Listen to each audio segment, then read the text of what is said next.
Hi guys, இன்றைக்கி நம்முடைய எதை பற்றி பார்க்க போகிறோம் அப்படின்னு பார்த்தீங்கன்னா ஒன்றும் இல்லைங்க. சும்மா அப்படியே வீடியோ எடுத்துக்கிட்டே தான் பேசுகிறேன். இப்போ நம்ம வீட்டில் வந்து நாய் வந்து இப்போ குட்டி போட்டுருக்கு, நாய் குட்டி போட்டிருக்காங்க. சரின்ட்டு அதை அவங்களுக்கு ஒரு கேஜி கொடுத்துருப்போம்.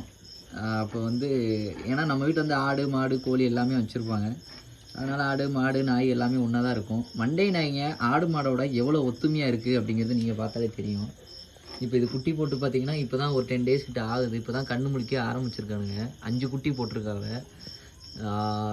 இப்போ பார்த்தீங்கன்னா இந்த குட்டிங்களோட எப்படி படுத்து கிடக்கானுங்க பாருங்கள். இப்போ தான் நான் தள்ளி விட்டேன். இந்த ஆட்டுக்குட்டிங்களாம் அந்த குட்டிங்க மேலே ஒன்றா படுத்துக்கிட்டு நாய்ங்களோட ஒன்றா படுத்து கிடக்கு. நிறையா பேர் ஐயோ ஆடு கடிச்சிருமோ மாடை கடிச்சிருமோ அப்படி இப்படின்னு சொல்லிக்கிட்டு இருப்பாங்க. இங்கே பாருங்கள், குட்டி ஆட்டுக்குட்டி, அங்கே பார்த்தீங்கன்னா நாய்க்குட்டி, அது தாய் எல்லாம் எப்படி ஜாலியாக படுத்துருக்காங்க பாருங்கள். இதுதான் ராமநாதபுரம் மண்டையோட ஒரு ஸ்பெஷாலிட்டி இதுதான். அதனால தான் இதை மந்தை நாய் அப்படின்னு சொல்கிறது. ஆடு மாடு கோழிகளுக்கு பாதுகாப்பே இவங்க தான்.